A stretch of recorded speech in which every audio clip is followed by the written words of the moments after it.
नमस्कार, मी शिल्पकार ललित कर्वे. मी पूर्ण वेळ शिल्पकार आहे आणि आमच्या करह स्टुडिओ फर्ममध्ये मी सेल्स आणि मार्केटिंग हे डिपार्टमेंट बघतो. मेनली सेल्स बघतो. जितकेही प्रोजेक्ट सीन होतात तर ती रिस्पॉन्सिबिलिटी माझी असते.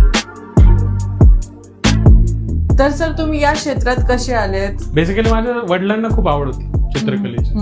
ते बरेच चित्र ते काढायचे आधी पण, आणि आय गेस 92 पर्यंत त्यांनी चित्र काढले. ओके. खूप इच्छा होती. माझ्या 2 स्वप्न आहेत, म्हणजे मी आज पण सांगतो माझे 2 स्वप्न आहेत. मला एक तर आर्म फोर्सेस मध्ये जायचं होतं किंवा मग आर्ट फील्ड मध्ये करिअर करायचं. तर सर तुम्ही इटलीला गेले, कसा एक्सपिरियन्स होता तुमचा तो थोडा सांगा मला. मी महाराष्ट्रातून बाहेर नव्हतो गेलो, मी डायरेक्ट इटलीला उडी मारली. हो बरोबर.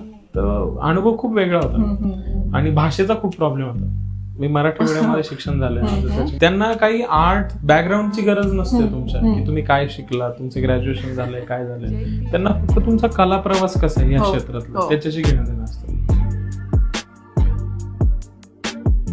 आमचं शिल्पकारांचं ऍज एक युनियन नाही, एक आर्ट सोसायटी आम्ही तयार करायचा प्रयत्न करतो, जिथे सगळे आर्टिस्ट किंवा शिल्पकार एकत्र येतात. तर हेच आमचं विजन आहे ऍक्च्युली.